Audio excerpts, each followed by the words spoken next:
Right Pakistan పై తెల్లవారుజాము నుంచి జరుగుతున్న దాడులకు సంబంధించి పూర్తిగా అధికారిక సమాచారం అయితే రాలేదు. ఇప్పటి వరకు ఉన్న సమాచారం ప్రకారం కొంత ఏ టైంలో ఎక్కడ దాడులు జరిగాయి అనే అంశాలకు సంబంధించి కొంత క్లారిటీ ఇస్తుంది ఎప్పటికప్పుడు మీడియాకు ఇన్ఫర్మేషన్ అందుతున్న నేపథ్యంలో పూర్తి వివరాలు అందించడానికి మా ప్రతినిధి విజయ చంద్రిక మా కరెస్పాండెంట్ మనకు సిద్ధంగా ఉన్నారు పూర్తి వివరాలు అందించడానికి. విజయ చంద్రిక. ఎస్ రూప, అంతా ఊహించినట్లు జరిగింది. పాకిస్తాన్ కు భారత్ దిమ్మ తిరిగే సమాధానం ఇచ్చిందని చెప్పొచ్చు. పుల్వామాలో ఉగ్రదాడి జరిగిన 12 రోజుల తర్వాత మన సైన్యం ప్రతీకారం తీర్చుకుందని చెప్పొచ్చు. మొత్తం 12 మిరాజ్ యుద్ధ విమానాలతో పాకిస్తాన్ భూభాగంలోకి వెళ్లి వాళ్ళు కోలుకునే లోపే చావు దెబ్బ తీశారని చెప్పొచ్చు. ప్రత్యేకించి 1971 తర్వాత మొట్టమొదటిసారిగా వాళ్ల భూభాగంలోకి మన విమానాలు చొచ్చుకుని దాడి చేశాయి. మొత్తం ఈ రోజు తెల్లవారుజామున 3:30 ఆపరేషన్ స్టార్ట్ అయింది. మొత్తం 21 నిమిషాలు ఈ ఆపరేషన్ జరిగిందని చెప్పొచ్చు. అసలు ఎలా జరిగింది, ఆ ప్రాంతం నుంచి 3 శిబిరాల్లో ఎలా జరిగింది అనేది ఒక్కసారి నేను మీకు గ్రాఫికల్ ప్రెజెంటేషన్ ద్వారా ఎక్స్ప్లెయిన్ చేసే ప్రయత్నం చేస్తాను. ఒక్కసారి మనం చూద్దాం. మొత్తం 3 చోట్ల దాడులు జరిగాయి. మొదట మన వాళ్ళు బాల్కోట్ మొదటి దాడి 3:45 దాడి జరిగింది. ఇది రెండవ ఉగ్రవాద శిబిరం చికోట్లో రెండవ దాడి 3:58 జరిగింది. మూడవది వచ్చేసి ముజఫరాబాద్ లో 4:04 జరిగింది. అంటే 3 ఉగ్రవాద శిబిరాలని ప్రత్యేకించి 21 నిమిషాలతో 12 మిరాజ్ 2000 యుద్ధ విమానాలతో 21 నిమిషాల్లో ఆపరేషన్ ని కంప్లీట్ చేశారని చెప్పొచ్చు. అయితే రూపా, ఇక్కడ నేను ఇంకొక విషయం చెప్తాను. ప్రత్యేకించి మొదటి దాడి ఏదైతే 3:45 జరిగిందో బాల్కోట్ కూడా ప్రత్యేకించి 2 బాల్కోట్స్ ఉన్నాయి. ఒకటి పాక్ ఆక్రమిత కాశ్మీర్ లోని బాల్కోట్ ఒకటే, రెండవది వచ్చేసి ప్రత్యేకించి వాళ్ల భూభాగంలోని కైబూర్ ప్రావిన్స్ లో ఉంటుంది. అయితే మన వాళ్ళు 12 యుద్ధ విమానాలు తీసుకుని వాళ్ల ప్రావిన్స్ లోకి ఎంటర్ అయ్యి అది ప్రత్యేకించి సరిహద్దులకి 50 కిలోమీటర్ల దూరంలో ఉంటుందన్నమాట. ఏది ఖైబర్ పఖ్తూన్ ఖావా ప్రావిన్స్ అనేది. ఆ ప్రావిన్స్ లో వాళ్ల ప్రాంతంలోకి మనం ఎంటర్ అయ్యి ఈ శిబిరాలపై భారత వైమానిక దళం బాంబులతో అసలు విరుచుకుపడిందని చెప్పొచ్చు. ఈ విమానాలతో వెళ్లి దాడి జరిగింది ఇలా అని చెప్పి వాళ్ళు ఎక్స్పెక్ట్ చేసే టైంలోనే ప్రత్యేకించి మన పైలట్లు వెళ్లటం, దాడి చేయటం, చేసి వచ్చేయడం సక్సెస్ఫుల్ గా కనీసం వెళ్లిన విమానానికి ఒక్క స్క్రాచ్ కూడా జరగకుండా తగలకుండా రావడం అనేది మన పైలట్లు ఎంత అలర్ట్ గా ఉన్నారు, ఎంత సత్తాతో ఉన్నారు అనేది మరొకసారి రుజువైంది. ప్రధాని మోదీ కూడా స్వయంగా ఈ దాడులకి ఆదేశించారని చెప్పి ఢిల్లీ వర్గాలు కూడా చెప్తున్నాయి. దాడులు చేసిన తర్వాత కూడా మొత్తం వ్యవహారాన్నంతా కూడా మోదీ ఉన్నతాధికారులకి చెప్పి సమీక్ష చేశారు. అయితే మొత్తం ఈ 12 మిరాజ్ యుద్ధ విమానాలతో వెళ్లడం వల్ల ఒక్కసారిగా ఈ మిరాజ్ 2000 యుద్ధ విమానం గురించి కూడా అందరూ ప్రత్యేకించి మాట్లాడుకుంటున్నారు. ఈ మిరాజ్ 2000 యుద్ధ విమానానికి చాలా స్పెషాలిటీస్ ఉన్నాయి. ప్రత్యేకించి దీని డెలివరీ స్పీడ్ కానీ, నావిగేషన్ సిస్టమ్ కానీ, ఇలా లక్ష్యాలను ఛేదించడంలో కానీ, ఉగ్రవాద శిబిరాలను టార్గెట్ చేసే విషయంలో కానీ, ఏదైనా సరే మనం వెళ్లిన విమానాలని ప్రత్యేకించి టార్గెట్ చేసే విషయంలో వాళ్ళు కోలుకునే లోపే మనం ప్రత్యేకించి వాళ్ళని వెళ్లడం, దాడి చేయడం వచ్చేసింది. ఈ మిరాజ్ 2000 విమానం స్పెషాలిటీ ఏమిటంటే కనీసం చీకట్లో కూడా టార్గెట్ ని మిస్ అవ్వకుండా గురి కొట్టి దాన్ని ధ్వంసం చేయగలిగే సత్తా ఈ మిరాజ్ 2000 విమానానికి ఉంది. అయితే మన వాళ్ళు వెళ్లిన తర్వాత F-16 విమానాలతో వాళ్ళు దాడి చేసే ప్రయత్నం లేదంటే తిప్పికొట్టే ప్రయత్నం చేసినా కూడా వేగంలో కానీ, టార్గెటింగ్ లో కానీ, నావిగేషన్ లో కానీ ఎటువంటి విషయంలో కూడా మిరాజ్ 2000 విమానంతో F-16 పోటీ పడలేదు. అయితే మొత్తానికి మాత్రం 13 నిమిషాలకి పాక్ ఆక్రమిత ఈ మొత్తం దాడి మాత్రం ఏదైతే 21 నిమిషాల్లో ఆపరేషన్ జరిగింది. బాల్కోట్ లో 3:45 మొదటి దాడి జరిగితే చికోట్లో 3:58 రెండవ దాడి జరిగింది. ముజఫరాబాద్ లో 4:08 జరిగింది. అలాగే ప్రత్యేకించి మొదట్లో కార్గిల్ యుద్ధంలో మిరాజులు ఫస్ట్ టైం వాడారు, తర్వాత మాత్రం ఇప్పుడే వాడుతున్నారు. యుద్ధ విమానాల నేతృత్వంలో ఆపరేషన్ జరగడంతో అందరూ కూడా యావత్ దేశమంతా కూడా భారత్ పాక్ కి దిమ్మ తిరిగే సమాధానం ఇచ్చింది అని చెప్పంటున్నారు. ప్రత్యేకించి ఈ దాడికి ఎందుకు ఇంతగా అప్లాజ్ వస్తుంది అంటే అసలు పుల్వామాలో ఉగ్రదాడి జరిగిన తర్వాత ఏం చేస్తుంది, చాలా సార్లు పాక్ కవించే ప్రయత్నం చేసినా కూడా ఆ పరిణామాలు ఎలా ఉంటాయి, మేము సిద్ధమే. అట్లాగే అధ్యక్షుడు ఇమ్రాన్ ఖాన్ కూడా మాట్లాడి ఎన్నో విషయాలు మాట్లాడినప్పటికీ కూడా భారత్ ఏం చేస్తుంది అని అందరూ ఊహించే టైంలో ఉగ్రదాడి జరిగిన 12 రోజుల్లోనే మన సైన్యం ప్రత్యేకించి వైమానిక దళంతో ప్రతీకారం తీర్చుకుంది. యావత్ దేశం ఈ రోజు కూడా సరైన సమాధానం చెప్పాం, పాక్కి బుద్ధి చెప్పామని అంటున్నారు. మరొక పక్క పాకిస్తాన్ ఆర్మీ ప్రతినిధి మేజర్ జనరల్ ఆసిఫ్ మషూర్ కూడా ఈ మేరకు ట్వీట్ కూడా చేశారు. ఎల్ఓసి దాటి సెక్టార్లో దాడి చేశారు, దీన్ని తిప్పికొడతామని. అయితే అన్ని విషయాల్లోనూ కూడా మన వాళ్ళు సిద్ధంగా ఉన్నారు. అయితే రూపా, ఇంకొక ఇంట్రెస్టింగ్ విషయం చెప్తాను. ప్రత్యేకించి ఈ రోజు ఏదైతే ఈ దాడి జరిగిందో, ఫస్ట్ పాకిస్తాన్ వాళ్ళు మనం ల్యాండ్ ఫోర్స్ ను ఉపయోగించుకుని దాడి చేస్తామని ఎక్స్పెక్ట్ చేశారు. అయితే ఇది ఇప్పటికిప్పుడు జరిగిన ఆపరేషన్ కాదు అని చెప్పి మాత్రం మనకు అందుతున్న సమాచారం ఢిల్లీ కేంద్రాల నుంచి కూడా, ప్రత్యేకించి ఈ నెల 15వ తారీఖుని ఆపరేషన్ కి పూర్తి స్థాయిలో రంగం సిద్ధమైందని చెప్తున్నారు. ప్రత్యేకించి సరిహద్దు రాష్ట్రాల్లో ఉన్న 23 గ్రామాలని కూడా ముందుగానే ల్యాండ్ ఫోర్స్ ద్వారా వాళ్ళందరినీ ఖాళీ చేయించారు, ఎటువంటి ఆస్తి ప్రాణ నష్టం ఉండకుండా. అయితే ఎప్పుడైతే ఖాళీ చేస్తున్నామో పాకిస్తాన్ వాళ్ళు మాక్సిమం మనం ల్యాండ్ ఫోర్స్ తోనే అటాక్ చేస్తామని ఎక్స్పెక్ట్ చేశారు. కానీ వ్యూహాత్మకంగా అలాంటిదేమీ జరగకుండా 12 మిరాజ్ యుద్ధ విమానాలతో మనం విమానాల త్రూ వైమానిక దాడి చేశాం. అది వాళ్ళు కనీసం ఎక్స్పెక్ట్ చేయలేదు. అయితే ఇప్పటికీ స్టిల్ సరిహద్దు రాష్ట్రాల్లో యుద్ధ వాతావరణం కమ్ముకునుందని చెప్పొచ్చు. ఈ రోజు సాయంత్రం అఖిలపక్ష భేటీ కూడా ఉంది.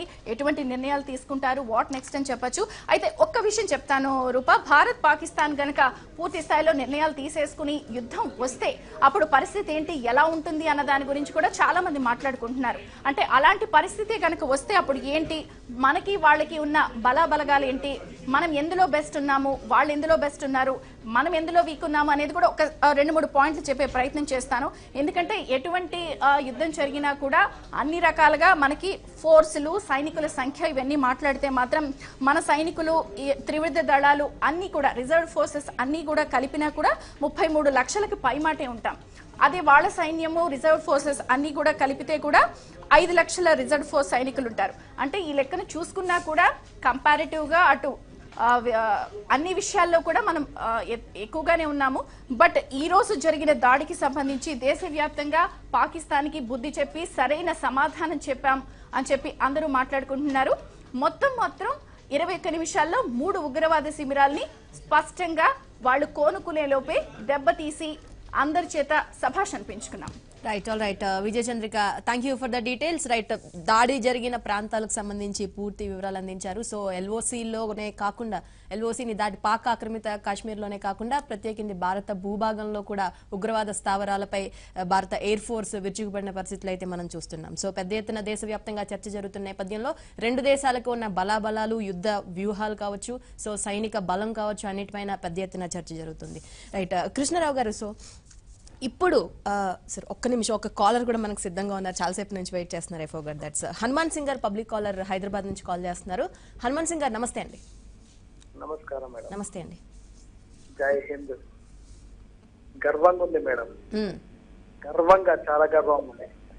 అందుకే మేడం కేంద్రంలో స్థిరమైన ప్రభుత్వం ఏదైనా ఉన్నా, ఏ ప్రభుత్వం అయినా పర్లేదు, స్థిరమైన ప్రభుత్వం ఉండాలి. చేసినప్పుడు మనం చాలా శాంతకాముకలం, చాలా శాంతంగా ఉంటాం. కానీ ఇలాంటి దాడి చేయడం, ఎలాంటి నష్టం లేకుండా చేయడం అనేది I'm very very proud of. ఒక భారతదేశం పుట్టినందుకు గర్వపడుతున్నాను. అది బీజేపీ పార్టీ స్థిరమైందా, కాంగ్రెస్ స్థిరమైంది కాదు మేడం. ఇంకొకటి మేడం, ఇంకొక ఉగ్రవాదం ఉంది. అది చైనా నుంచి, చైనా వస్తువులు బంద్ చేపిస్తే, మన చైనా వస్తువులు వాడకుండా పోతే ఇంకొక సర్జికల్ స్ట్రైక్ లాంటిదే. అది కూడా I'm very proud off to India. I'm Indian, grateful. మంచి మీరు మంచి ప్రోగ్రామ్ పెట్టారు. Hats off to you, hats off to India. Thank you అండి హనుమాన్ గారు. రైట్ సార్, కానీ కేంద్ర ప్రభుత్వం నాన్ మిలిటరీ ఆపరేషన్స్ అని ప్రకటించడానికి కారణం ఏంటి అంటే? అది దిస్ ఇస్ సెమాంటిక్స్ అంటారు, పదాల యొక్క ఉపయోగంలో. How is it non military? Military అంటే ఓన్లీ ఆర్మీ అయినా? Does it mean, does it not include Indian air force? So whatever they call it, అది నాన్ మిలిటరీ అన్నారు. But it is not a civilian operation. It is very much Indian air force he's gone there, bombed, come back. So ఏదో చెప్తారు ఇలాంటివి మామూలే. అంటే non military operations అని claim చేయడానికి అందులో వ్యూహం ఏముంటుంది అంటే? ఏం లేదు, just to defend themselves. It is a military action, it's not a non military action. అయితే ఆయన ఏమిటి, ఆర్మీని వాడలేదు అంటాడు. That army which flies through aircrafts is called Air Force. What is the difference? Air Force also if it wants it can use guns, but ఎంత దూరం వెళ్తాయి ఆ guns? So the aircraft it self goes and they used missiles. Yeah. అందులో clear గా కంప్యూటర్లో feed చేస్తారు, పలానా grid reference లో జీపీఎస్ లొకేషన్ లో మీరు వెళ్ళండి అని. అది ఒకవేళ ఇటు విమానం వెళ్ళినా స్ట్రైట్ గా వెళ్ళవు, ఆ లొకేషన్ ఆ యొక్క క్యాంప్కే వెళ్తాయి. These are all highly sophisticated missiles. Yes. అవి వాడారు, దాంతో ఏదో కొంత డ్యామేజ్ అయింది. వాళ్ళు అక్కడ విమానాలు ఆపి డెడ్ బాడీస్ లెక్క పెట్టరు. Yes. They come back, they have come back, they claim 350, Yeah. It could be 349, it could be 351. Yeah. ఎవరికి ఏం తెలియదు ఇది. Pakistan has already said no damage at all, Yes. We chase them అవే అన్నారు. So ఎవరి media వారితో చెప్తుంటారు. మన ప్రకారం ఆ 2000 Mirage the greatest aircraft on earth. It is a 20-year-old aircraft. Yes. దాని మించినవి చాలా ఉన్నాయి. అందుకే కదా ఆ రఫాల్ అనేది కొంటున్నాం. ఆ కొనడంలో ఏదో తిరిగి some kind of a scam ఉందని. సో ఇది goes on. Yes. Ultimately we have to take a decision. What shall we do next? Yes. అలాగే Pakistan has to take a decision. What do we do now? Yeah. So దాన్ని బట్టి ఉంటాయి ఈ steps అన్ని. మీరు పెద్దగా చెప్పేశారు ఇన్ని 33 లక్షలని. Actually the strength of Indian army is 13 lakhs. But it is not as though మనకు ఒకటే ఒక శత్రువు ఉన్నాడు Pakistan. You can't keep everything on the western front. Yes. You have a longer border Yeah. With China. So you will withdraw everybody. Is it? Yes. మీరు ఒకవేళ Indo China border నుంచి మొత్తం army, navy, air force అందరినీ విత్డ్రా చేస్తే అది western side deploy చేయడానికి 3 నెలలు పడుతుంది. అన్ని ట్రైన్స్ ఉన్నాయా మనకు? ఒక్కొక్క ట్రైన్ లో 1000 మందే ప్రయాణిస్తారు. Okay. సో 1,00,000 మందికి ఎన్ని ట్రైన్లు కావాలి? 1000 ట్రైన్లు కావాలి. Yes. రైట్. 13 లక్షల మందికి ఇవన్నీ సాధ్యమా? మనం ఊహించే లోపల అయిపోతాయి అన్ని. Okay. సో అందువల్ల సో ఎంత how much part of the సైనికుల్లో సో పాకిస్తాన్ బోర్డర్ లో డిప్లాయ్ చేసి జనరల్ సిచ్యువేషన్స్ లో ఉంటారు? అది మనం ఎలా తెలుస్తుంది? That's secret. గత 14 రోజులుగానో లేక 10 రోజులుగానో something must have been done. Yes. అదేంటో నాకు తెలీదు. So I'm not privy to that. Yes. Modi గారు నాకు చెప్తారా ఇవన్నీ? ఏదో వాళ్ళు ప్రిపేర్ అయ్యే వెళ్ళారు. Yes. So they are prepared for consequences. ఏమన్నా అయితే మేము విల్ ఫేస్ దమ్ అన్నారు. ఏమవుతుంది అనేది మనకు తెలియదు. Yes, right. సుందరయ్య గారు ఇంకొక కాలర్ నెల్లూరు నుంచి కాల్ చేస్తున్నారు.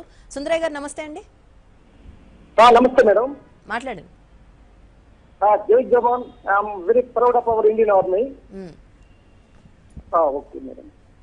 ఇంకా మళ్ళీ కొన్ని 2-3 సర్జికల్ స్ట్రైక్స్ జరగాలి మేడం, అటాక్స్. అప్పుడు కానీ పాకిస్తాన్ బుద్ధి రాదు. ఎస్, అది madam my opinion.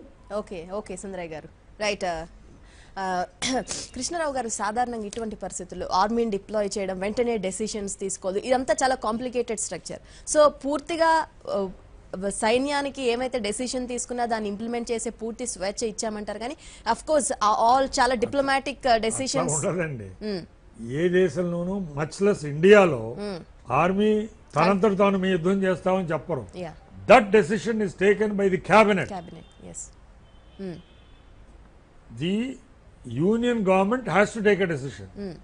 Then they will tell and call the army commander, Udhampur లో ఉంటాడు, not the chief of the army staff Rawat.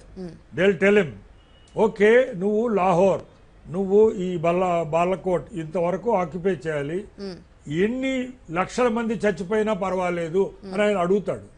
Everything Hess a cost. వెళ్ళిపోతాం, బట్ వెళ్ళిపోయేటప్పుడు చంపేస్తారు అవతల వాడు. సో మొత్తానికి టూ కాస్ట్లీ అయితే వద్దులే, నువ్వు రెడీగా ఉండు, డిఫెన్సివ్ అంటారు. అంటే you remain there at the LOC, offence చేయకు. సో ఇవన్నీ ఇట్స్ ఎ బిగ్ సబ్జెక్ట్ అండి. These are not taught in panel discussions. The present chief of the army staff himself never participated in the war. Last war is 1971. ఇప్పుడు భారతదేశ ఆర్మీలో యుద్ధంలో ఇంతకు ముందు వారు ఏదో పాపం కార్గిల్ యుద్ధం అన్నారు. యుద్ధం కాదు అది. యుద్ధం అంటే several battles along long border. ఇప్పుడు సెకండ్ వరల్డ్ వార్ 4 ఏళ్ళు నడిచింది. అలాంటిది కాదు. కార్గిల్ అనేది మనం వింటర్ లో కిందకి దిగొచ్చా కొండ నుంచి. మనం వెకేట్ చేసిన ఆ యొక్క బ్యారక్స్ లో వాళ్ళు సీక్రెట్ గా వచ్చి ఆక్యుపై చేశారు. దీన్ని ఆర్మీ ఏమంటది, ఆక్యుపేషన్ ఆఫ్ అన్హెల్డ్ ఏరియాస్. అక్కడ మనకు ఆఖరికి సెంట్రీ కూడా లేడు, దిగిపోయి వచ్చేసారు. అప్పుడు అక్కడ పశువులు కాపర్లు మనకు చెప్పారు, అయ్యా మీరు ప్రతి సంవత్సరం 6 నెలలు ఉంటారే, అది ఆక్యుపై చేశారంటే వీళ్ళు మళ్ళీ వెనక్కి వెళ్ళారు. ఆ వెనక్కి వెళ్ళినప్పుడు చాలా మంది వచ్చారు. అందులో పాపం మన హైదరాబాద్ ఆయన పద్మపాణి ఆచార్య అని ఆయన కూడా చంపేశారు. India lost heavily, but we recaptured. Yeah. What did we recapture? We recaptured what we vacated. Yes that cannot be called a war. Incidentally war అనేది ఒక గవర్నమెంట్ డిక్లేర్ చేయాలి. ఇంతవరకు భారతదేశం అసలు వార్ అనేది 71 తర్వాత చేయలేదు.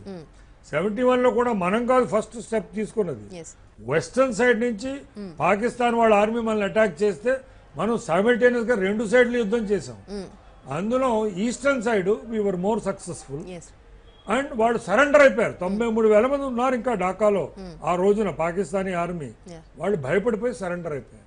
సరెండర్ అయిపోతే యుద్ధం అయిపోయింది. Yes. That's end of it. మీరు ఎప్పుడైతే లొంగుబాటు చేస్తారో అప్పుడు ఇక యుద్ధం స్టాప్ అయింది. సో యుద్ధం ఎలా జరుగుతుంది అనేది దెర్ ఆర్ నో ప్రాక్టికల్ గా మనకు ఎక్స్పీరియన్స్ ఏమీ లేదు. ఆ ఉన్నవాళ్ళంతా చనిపోయారు ఆర్ రిటైర్ అయిపోయారు.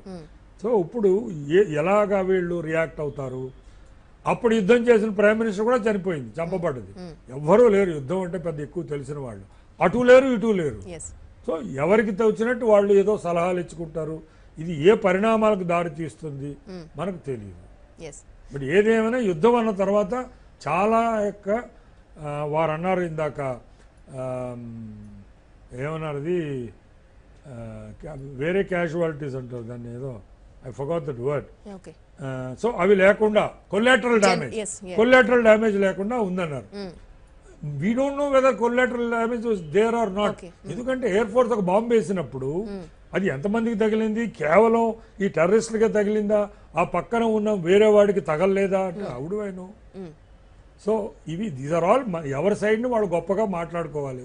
ఓకే మనమంతా ఇండియన్స్, మన మీడియాలో మనం ఇలాగే మాట్లాడుకుంటాం, పాకిస్తాన్ మీడియాలో వాళ్ళు అలా మాట్లాడుకుంటారు. Yes right this is how it goes. But wisdom అనేది ఏంటి అంటే అనవసరంగా మనం we should not become jingoistic and go for a war. We should defend ourselves. I agree. మనం ఏదో చేసాము, అది known to be terrorist training ground, వేసాం వచ్చేసాం, ఇక nothing more. We should not itch for a war. ఒకవేళ వారు attack చేస్తే will defend ourselves. Yes right. So ఇప్పుడు నెక్స్ట్ స్టెప్ మళ్ళీ అఫెన్సివ్ గా ఉంటుందా డిఫెన్సివ్ గా ఉంటుందా అంటే మీరు ఎవరి పర్స్పెక్టివ్స్ నుంచి చూస్తున్నారో, yes Indian India perspective offensive ఉండదు. Okay The matter ended. You killed 42 of the CRPF Jawans, we killed some of your terrorists. The matter ends. Yes అంతే. ఇక మళ్ళీ తిరిగి ఏం చెయ్యం. ఓకే ఇక వాళ్ళు ఏమైనా చేస్తే we defend our. Okay fine. So ఇప్పుడు ఇంటర్నేషనల్ ప్లాట్ఫామ్ పైన సో మన భారత భూభాగంలో చేసిన సంస్థ కావచ్చు, ఇప్పుడున్న వ్యక్తి ఆ పర్సన్ కూడా he belongs to India. So Pakistan కి డిఫెండ్ చేసుకునే అవకాశం ఉంది, కానీ ఒక్కసారి ఇప్పుడు జరిగిన దాడి తర్వాత డిఫెన్స్ చేసుకునే అవకాశం ఇంటర్నేషనల్ ప్లాట్ఫామ్ మీద ఏమైనా భారతదేశానికి ఇబ్బందికరమైన పరిస్థితులు ఎదురే అవకాశం ఉంది? ఇబ్బంది ఎలాగో కలుగుతుంది. Because they have their supporters. Organization of Islamic cooperation మీటింగ్లు జరుగుతాయి. అక్కడ మన ఎక్స్టర్నల్ అఫైర్స్ మినిస్టర్ ని సుష్మా స్వరాజ్ గారిని మొట్టమొదటిసారి ఇన్వైట్ చేశారు మాట్లాడడానికి. మనం ఎన్నో ప్రయత్నాలు చేసాం. We have more Muslims than most of the countries in this world. We have more Muslims and even Pakistan. అయినప్పటికీ కూడా మనకు సభ్యత్వం ఇవ్వలేదు. అది ఆర్గనైజేషన్ ఆఫ్ ఇస్లామిక్ కంట్రీస్ కాదు, organization of Islamic cooperation. So మనం క్వాలిఫై అవుతాం, కానీ వాళ్ళు మనల్ని సభ్యత్వం ఇవ్వలేదు. ఇన్నాళ్ళకు పిలిచారు. ఇప్పుడు మరి పాకిస్తాన్ ప్రెషరైజ్ చేసి ఆ ఇన్విటేషన్ క్యాన్సిల్ చేయిస్తారా అది మనకు తెలియదు. సో ఏదో ప్రతీకార చర్య ఏదో ఉంటుంది. అది మిలిటరీ యాక్షనా లేక డిప్లొమాటిక్ యాక్షనా అన్నది వారి స్ట్రెంగ్స్ అండ్ వీక్నెసెస్ బట్టి ఉంటాయి. అంత తొందరగా పాకిస్తాన్ రియాక్ట్ అవుతుందా, లేక వాళ్ళు ఒక 12 రోజులు ఆగి మళ్ళీ ఇంకేదో చేస్తారా? ఇవన్నీ different options available to both sides. But India మాత్రం ఇక్కడతో ఇది ఫుల్ స్టాపే. ఇక మళ్ళీ ప్రతిరోజు పొద్దున 3 గంటలకి ఒక శుభముహూర్తాన్న వెళ్ళి కొట్టడం రావడం అలా జరగదు. ఇదంతే మ్యాటర్ అండి. ఎస్. కానీ ఇప్పుడు కేవలం ఎయిర్ ఫోర్స్ ద్వారానే ఇప్పుడు ఎల్ఓసి దగ్గర ఏమైనా ఇబ్బందికరమైన పరిస్థితులు ఏర్పడితే అంటే చిన్న చిన్న ఇబ్బందులు పాకిస్తాన్ నుంచి కొంత కవింపు చర్యలు ఏమైనా జరిగిన ఎప్పటి నుంచి జరుగుతున్నాయి? కొంత ఇంటెన్సివ్ గా జరిగే అవకాశం. ఇప్పుడు ఎల్ఓసి అనే దాని పాత పేరు cease fire line. Okay 1948 December నుంచి ఆ లైన్ లో ఏదో ఒక వాడు కొంతసేపు ఫైరింగ్ మనం కొంతసేపు ఫైరింగ్ జరుగుతూనే ఉన్నాయి. ప్రతిరోజు ఏదో ఇన్సిడెంట్స్ జరుగుతాయి. బట్ అవి ఎస్కలేట్ అవ్వ వార్ కింద. కానీ ఇటువంటి పరిస్థితుల్లో అవి తప్పకుండా కొంత ఇంటెన్సిఫై అవకాశాలు ఉంటాయంటారు. ఎందుకంటే వాళ్ళ స్ట్రాంగ్ పాయింట్ ఎల్ఓసి కాదు, వాళ్ళ స్ట్రాంగ్ పాయింట్ రిలీజన్. వాళ్ళ strong point they very strong in waging a proxy war. ప్రచ్ఛన్న యుద్ధంలో వాళ్ళు వెరీ స్ట్రాంగ్. మనకు అలాంటి అడ్వాంటేజ్ లేదు. మన రిలీజన్ చెందిన వాళ్ళు అక్కడ చాలా తక్కువ మంది ఉన్నారు. వాళ్ళు భయపడుతూ ఉంటారు. Whereas Kashmir Valley with almost 100% Muslims, they have a ready-made ground. అక్కడ seeds of separatism, anti-Indian sentiments అన్ని ఉన్నాయి కాబట్టి they are able to succeed. వాళ్ళు ఇంతకు ముందు ఇదే ISI హైదరాబాద్ లో ట్రై చేసింది. టోలీ చౌకీలో ఎఖ్వానుల్ ముస్లిమీన్ అని ఒక అడిషనల్ ఎస్పీ కృష్ణప్రసాద్ ని చంపేశాడు. ఈ జైష్ మహమ్మద్ వాడే. ఈ జైష్ మహమ్మద్ యొక్క పాత పేరు ఎఖ్వానుల్ ముస్లిమీన్. అయితే ఆ తర్వాత వాళ్ళకి ఎవరు దొరకలేదు వాలంటీర్స్. 20 లక్షల మంది ముస్లిమ్స్ హైదరాబాద్ సిటీలో ఉంటారు. ఒక్కడు వాళ్ళు ఫాలోవర్ అవ్వలేదు. సో ఇక్కడ అన్ని సాధ్యం కాదని వాళ్ళు కేవలం కాశ్మీర్ వ్యాలీలో వాళ్ళ సక్సెస్ హైదరాబాద్ లో చేయలేకపోతున్నారు. అలాగే కేరళలో కూడా there is huge percentage of Muslims. ఏదో ఆ కాసర్గోడ్, మాలపురం అలా కొన్ని బెల్ట్ లో ఒకరిద్దరు ఉన్నారు. వాళ్ళు కూడా ISISకి వెళ్ళారు సిరియాకి. They did not go to Pakistan. కొంత మీరు అన్నట్టుగా ఈ పాక్ ఆక్రమిత కాశ్మీర్లో కావచ్చు, కొంత ప్రతికూలత పరిస్థితుల నేపథ్యంలో ఇండియా కొంత అడ్వాంటేజ్ తగ్గే పరిస్థితులు కనిపిస్తున్నాయా? సో ఈ ప్రాక్సీ వార్ అనేది జరుగుతూనే ఉంది, కానీ అక్కడ కొంత ప్రత్యక్ష యుద్ధం జరిగిన సందర్భంలో సో అక్కడ పరిస్థితులు ఏమైనా వ్యతిరేకంగా ఉండే యుద్ధం అనేది జరగలేదు అసలు. 71 తర్వాత జరగలేదు. మనకు ఈ LOCకి యాక్చువల్గా 80% LOC ఫెన్స్డ్. ఎవరు రాలేరు. మనం 5,000 కోట్లు ఖర్చు పెట్టి ఫెన్సింగ్ కట్టేసాం. ఫెన్సింగ్ ఈ సైడ్ మన వాళ్ళు ఉంటారు, ఆ సైడ్ వాళ్ళు ఉంటారు, అంతే. సో కావలిస్తే ఏదో పేల్చుకోవచ్చు మెషిన్ గన్స్ తో, చీకట్లో ఏదో పేలుస్తారు. ఇక్కడ ఎవడో ఉన్నాడు చచ్చిపోవడానికి రెడీగా బయటకు వస్తారా, వీళ్ళ బంకర్స్ లో వీళ్ళు ఉంటారు, వీళ్ళు రిప్లై ఇస్తారు. అలా జరుగుతాయి కానీ రెగ్యులర్ వార్స్ లాంటివి జరగవు, సాధ్యం కాదు. రైట్ ఆంజనేయ రెడ్డి గారు, సో ఇప్పటికే పాకిస్తాన్ రియాక్షన్ అనేది ఇమీడియట్ గా లేకపోయినా కొంత పాకిస్తాన్ మీడియా కూడా ప్రచారం చేసుకునే పరిస్థితులు మనం చూస్తున్నాం. సో అక్కడ పూర్తి స్థాయిలో భారత బలగాలను తిప్పికొట్టామనే పెద్ద ఎత్తున చర్చ జరుగుతుంది. కానీ ఓ పక్కన చైనాతో కూడా డిస్కషన్స్ జరుగుతున్నాయి, చైనాతో కూడా సంప్రదింపులు జరుగుతున్నాయి అనే పరిస్థితులు అయితే మనం చూస్తున్నాం. ఒకవేళ చైనా పాకిస్తాన్తో కలిసి వచ్చే ప్రయత్నం చేస్తే సో ఇండియా కూడా మేజర్ గా సిద్ధం అవ్వాల్సిన పరిస్థితులు అయితే కనిపిస్తున్నాయి. కేంద్ర ప్రభుత్వం వీటన్నిటికీ సిద్ధపడే ఈ రోజు సర్జికల్ స్ట్రైక్స్ చేసిందనుకోవచ్చా? ఖచ్చితంగా వచ్చే పరిణామాలన్నింటినీ కూడా ఏ పరిణామాలైనా ఎదుర్కోవడానికి సిద్ధపడే కేంద్ర ప్రభుత్వం ఈరోజు పాకిస్తాన్ ప్రాంతంలోకి వెళ్లి దాడులు చేసి ఆ తీవ్రవాదాలను అంతమొందించడం జరిగింది. జైషే మహమ్మద్ హెడ్ క్వార్టర్స్ ఏవైతే ఉన్నాయో వాటినన్నింటినీ కూడా సర్వనాశనం చేయడం జరిగింది. కృష్ణారావు గారు చాలా సీనియర్ వారు, బ్యూరోక్రాటు, బార్డర్ సెక్యూరిటీ ఫోర్సులు పనిచేసిన వారు, చాలా అనుభవజ్ఞులు. వారికి తెలిసినంత సమాచారం బహుశా మాకు ఎవరికి కూడా తెలిసి ఉండదు. అయితే ఒక విషయాన్ని నేను ఏకీభవిస్తున్నాను, war limited war and war on full scale. ఈ రోజు వార్ ఆన్ ఫుల్ స్కేల్ 1971 తర్వాత ఎప్పుడు కూడా పూర్తి స్థాయి యుద్ధం జరగలేదు. కానీ లిమిటెడ్ వార్, మన కార్గిల్ విషయం ప్రస్తావించాము, అది ఒక లిమిటెడ్ వార్, చాలా పరిమితమైన యుద్ధం జరిగింది. ఆ యుద్ధంలో కూడా మనం విజయం సాధించడం జరిగింది. కాబట్టి ఈరోజు మనం పూర్తి స్థాయి యుద్ధానికి పోతామా, లేదా చైనా ఎటువంటి స్టెప్ తీసుకుంటుంది, లేదా ప్రపంచ దేశాల్లో పాకిస్తాన్కి ఏ విధంగా, అదేవిధంగా ఆ ఆర్గనైజేషన్ ఆఫ్ ఇస్లామిక్ కోఆపరేషన్ వాళ్ళు ఏ విధంగా మద్దతిస్తారో ఈరోజు ఒక విషయం మనం స్పష్టంగా చెప్పవచ్చు. ప్రపంచ దేశాల్లో ఈరోజు పాకిస్తాన్ ఏకాకైంది. ఈరోజు పాకిస్తాన్ వ్యతిరేకిస్తున్న దేశాలు చాలా ఎక్కువయ్యాయి. అమెరికా నుంచి కూడా వారికి ధన సహాయము, ఫైనాన్షియల్ అసిస్టెన్స్, ఫైనాన్షియల్ సపోర్ట్ గణనీయంగా తగ్గిపోయింది. చాలా వారి ఆర్థిక పరిస్థితి కూడా చాలా సంక్షోభంలో ఉంది. కాబట్టి ఆర్గనైజేషన్ ఆఫ్ ఇస్లామిక్ కోఆపరేషన్ లో కూడా పాకిస్తాన్ కు మద్దతు లభిస్తుందని అనుకోవడం